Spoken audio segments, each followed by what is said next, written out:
Chapter 3. As he returned south to London by train, Mr. Entwistle thought about what Kora had said, and how everyone had reacted. Maud had exclaimed, "Really, Kora?"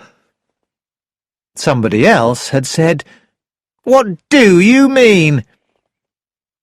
And at once Kora had said, "Oh, I didn't mean... Oh, but I did think from what he said, and his death was so sudden. Oh, please forget that I said anything at all. I know I'm always saying the wrong thing." And then there had been a discussion about Richard Abernethy's personal belongings. The house and its contents, Mr. Entwistle said, would be sold. Cora's unfortunate comment had been forgotten. After all, Kora had always been, if not subnormal, embarrassingly naive. She had always said unwelcome truths. Mr. Entwistle's thoughts stopped there. Yes, it was because Cora's comments were true that they were so embarrassing. When Mr. Entwistle had looked at Kora earlier, she had not looked like the girl he had known. But Cora's mannerisms were still there, such as the way she tilted her head to one side as she spoke. He remembered two phrases now. "But I did think from what he said," and "his death was so sudden." Yes, Richard's death had been sudden.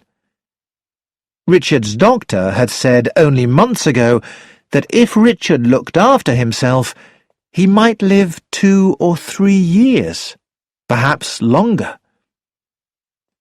Well, doctors could never be sure about how each patient would react to a disease.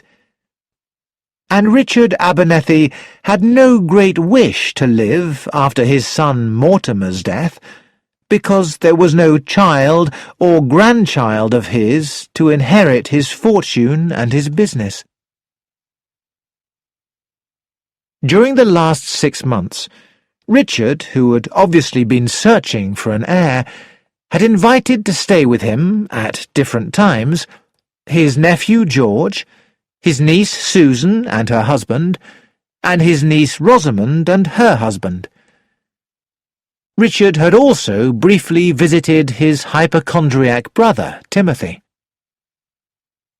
The will that Richard had eventually made told Mr. Entwistle how disappointed he was with all of them.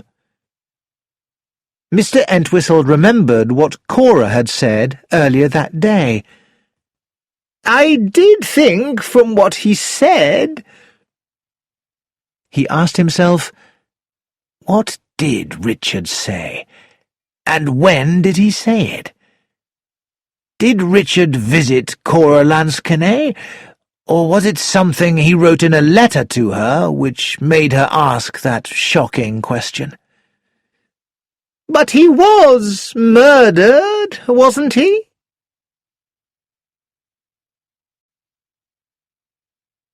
Further along the train, Gregory Banks said to his wife Susan, "That aunt of yours must be completely mad." "Aunt Kora? Oh, yes." George Crossfield said sharply, "She really shouldn't say things like that. It might put ideas into people's heads."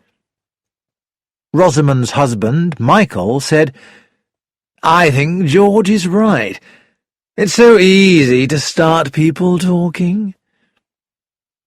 "Well, would it matter? It might be fun," said Rosamond. "Fun?" 4 voices spoke at once. "Having a murder in the family," said Rosamond. "And if he was murdered, who do you think did it? His death has been very convenient, for all of us. Michael and I are completely broke. Michael was offered a really good part in a play if he could afford to wait for it, but he couldn't. Now we'll have enough money for our own play if we want to." Nobody was listening. They were thinking about their own futures. "Now I can put my clients' money back in their accounts before they notice it's missing," thought George. Gregory thought, "Now I can escape from this prison I'm in." Susan's hard young eyes softened as she looked at her husband.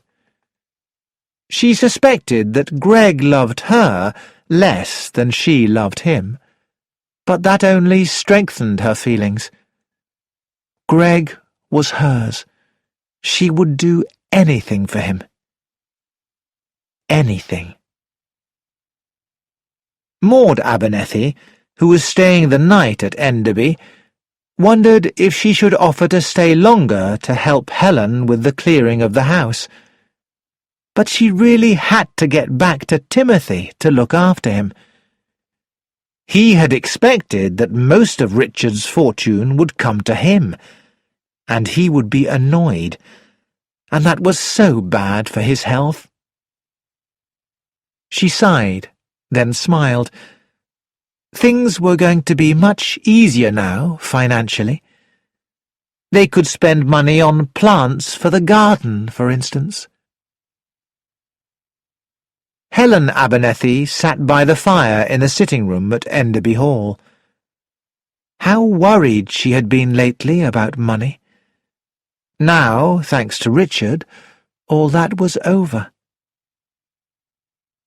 Helen looked at the bouquet of wax flowers that stood on the green marble table. Kora had been sitting beside it when they had been waiting to go to the funeral. She had been so pleased at being back in her old home. Oh, but the way Kora had asked, "But he was murdered, wasn't he?" The faces all round, shocked, staring at her. And suddenly, seeing the picture of everyone clearly in her mind, Helen frowned. There was something wrong with that picture. Was it an expression on someone's face? Was that it? Something that should not have been there? No, she didn't know what it was, but there had been something, somewhere, that was wrong. Meanwhile, in the cafe at Swindon railway station, a lady in black was waiting for the connecting train to Litchett St Mary, where she lived. She was eating cakes and looking forward to the future. All those faces, when she had said that about murder. Well, it had been the right thing to say. She smiled like a happy child. She was really going to enjoy herself at last.